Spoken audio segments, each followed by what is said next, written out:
A paz do Senhor Jesus, vamos para mais um dia do nosso devocional, que se encontra no livro de Apocalipse, capítulo de número 5, versículo 12, que diz: Eles proclamavam em alta voz: O Cordeiro que foi morto é digno de receber o poder, a riqueza, a sabedoria, a força, a honra, a glória e o louvor.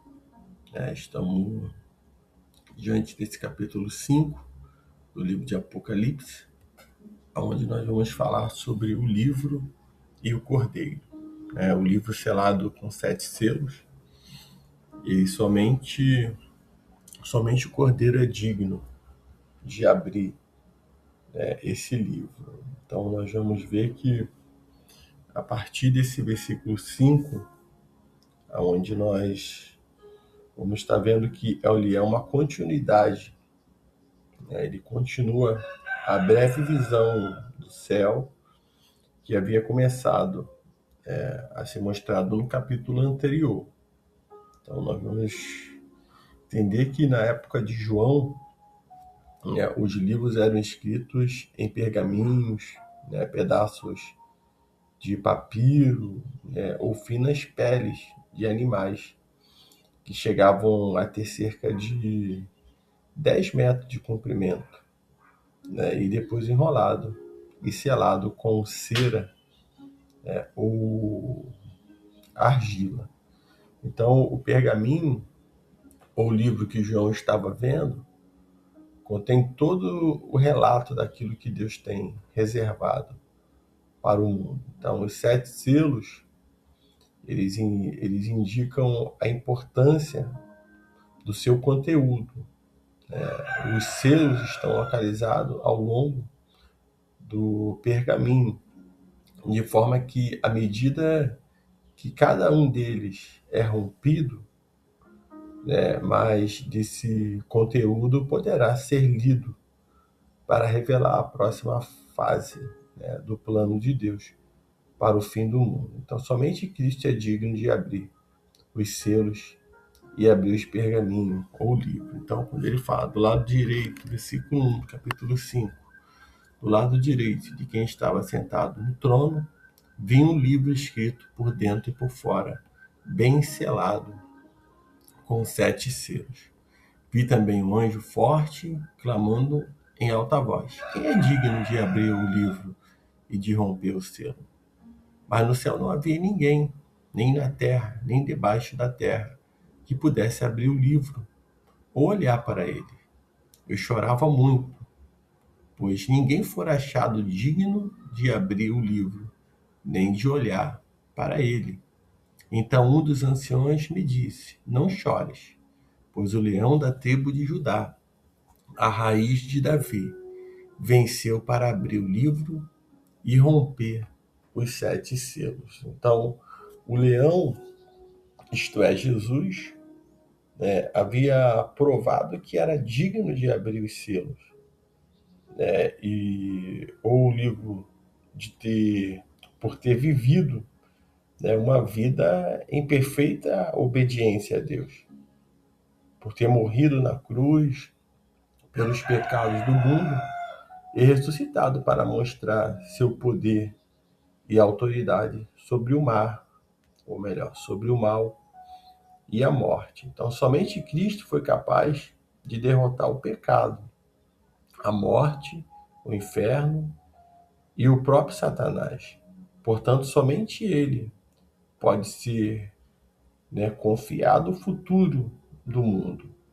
A expressão a raiz de Davi, ou o herdeiro do trono de Davi, se refere ao fato de Jesus ser descendente da família de Davi, cumprindo deste modo a promessa do Messias expressa no Antigo Testamento. Então, nós vamos ver que Jesus Cristo, ele representa, que ele é representado ali, como leão, que simboliza o seu poder e autoridade, como também é representado como um cordeiro, que simboliza a sua submissão à vontade de Deus, E nós vamos observar que nessa parte, um dos anciões, ele convida João a olhar para o leão, mas ao olhar, ele vê o cordeiro, Cristo.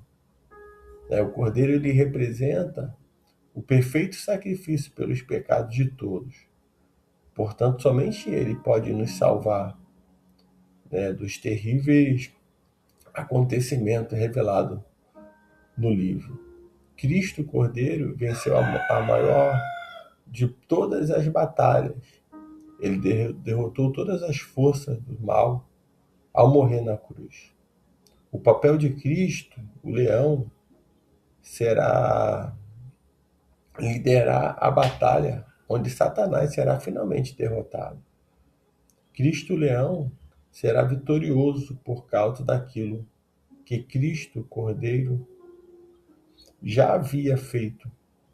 Nós participaremos dessa vitória, não por causa de nossos próprios esforços ou bondade, mas porque ele prometeu a vida eterna a todos aqueles que crerem nele. Então, o Cordeiro e o leão que simboliza ao próprio Senhor Jesus.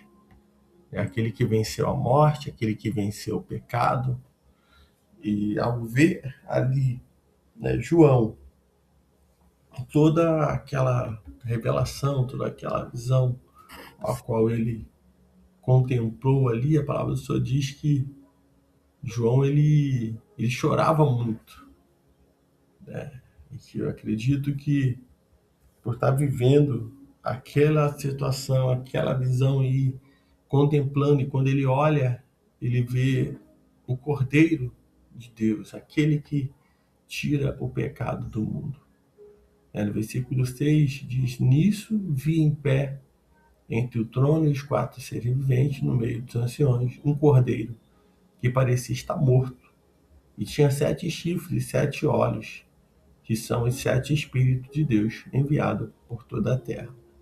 Quando ele diz que tinha o chifre, ele simboliza o poder, que apesar de Cristo Jesus ele ser o Cordeiro de Deus, ele é poderoso, ele tem todo o poder, nos céus e na terra. O versículo 7 diz: Ele veio e pegou o livro na mão direita de quem estava sentado no trono. Logo que pegou o livro, os 4 seres viventes e 24 anciões prostraram-se diante do Cordeiro, tendo cada um deles uma harpa e taça de ouro, cheio de incenso, que são as orações dos santos. Quando nós lemos mais à frente, versículo 9, ele diz: E cantavam um cântico novo, dizendo: Tu és digno de tomar o livro e de abrir os seus selos, porque foste morto e com teu sangue compraste para Deus homens de toda tribo, língua e nações, e os constituíste reino e sacerdote para nosso Deus, e assim reinarão sobre a terra. Então Jesus, o único que venceu a morte, venceu o pecado, ele foi o único digno de abrir o livro. E ali, com toda a homenagem, com toda a adoração, eles cantavam, se prostravam diante dele,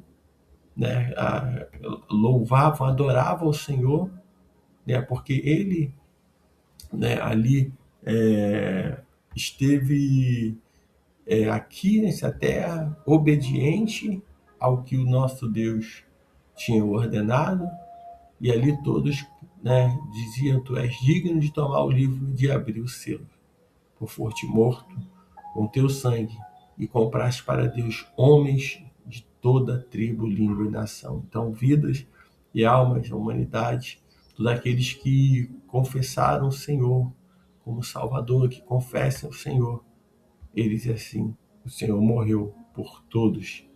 E na forma de nós reconhecermos, já confessando e tendo Ele como nosso único e suficiente Salvador. E foi através de Jesus Cristo que fomos constituídos sacerdotes, para o nosso Deus. né? Reino e sacerdote foram constituídos porque Jesus Cristo, ele morreu por nós. Então, diz o versículo 11: Então olhei e também ouvi a voz de muitos anjos ao redor do trono dos seres viventes, dos anciões, cujo número era de milhares, e de milhões e de milhões. Eles proclamavam em alta voz: o Cordeiro foi morto, é digno de receber o poder, a riqueza, a sabedoria, a força, a honra e a glória. Então os anjos, né, eles cantavam. Os anjos, né, com alta voz de muitos anjos, ele fala de milhares e de milhares, né, seres celestiais que foram colocados a serviço do Senhor, guardando, protegendo, livrando e pelejando, né, batalhas contra os anjos maus, contra aqueles que tentam criar desordem. Então eu creio que o Senhor, ele está no controle de todas as coisas. Milhares e milhares de anjos foram vistos e estão sobre a terra a serviço do Senhor. Não são dignos de ser adorados. Eles são seres celestiais, mas eles adoram ao Senhor. Então creia que o Senhor acampa os teus anjos ao nosso redor e nos livra de toda espécie de males. No versículo 13 diz: também ouvi todas as criaturas que estão no céu, na terra e debaixo da terra e no mar, e tudo que nele existe, dizem ao que está sentado no trono e ao Cordeiro sejam o louvor, a honra, a glória e o domínio pelos séculos dos séculos. E os quatro seres viventes diziam: Amém. Os anjos também se prostraram e adoraram. Então que nesse dia nós possamos estar dando a honra, a glória, né, o domínio pelos séculos dos séculos e adorando ao Senhor, exaltando o nome santo do nosso Deus, né, porque ele está assentado no trono e a ele seja dado a honra, a glória e todo o louvor. Então que nesse dia você possa crer que há um céu, há um lugar aonde o Senhor está e aonde ele foi preparar o lugar para que nós venhamos estar com ele. Que nós possamos também sonhar com os céus, sonhar, né, com esses momentos de estar com o Senhor, porque essa é a nossa esperança. A alegria do crente, a alegria daquele que entregou a vida para Jesus, é encontrar com ele. Ver como João, ele teve essa visão, essa revelação, algo que não é um sonho, não é uma história, mas é algo que é real e algo que vai se tornar real, se torna em nossas vidas à medida que nós adoramos o Senhor, à medida que nós glorificamos o nome santo do Senhor, à medida que nós bendizemos o seu santo nome. Então que nesse dia você possa ficar com essa palavra, que essa palavra renove as tuas forças e te dê esperança para um futuro com Cristo Jesus, para um futuro muito melhor, que independente de como esteja a situação hoje, seja politicamente, seja a vida profissional, familiar, não importa. Isso sim, o que deve nos alimentar a nossa esperança é Cristo Jesus, que veio para salvar, que veio para morrer pelos nossos pecados e nos fez rei e sacerdote para a honra e glória do seu nome. Então que nesse dia o Espírito Santo fale mais e mais em teu coração.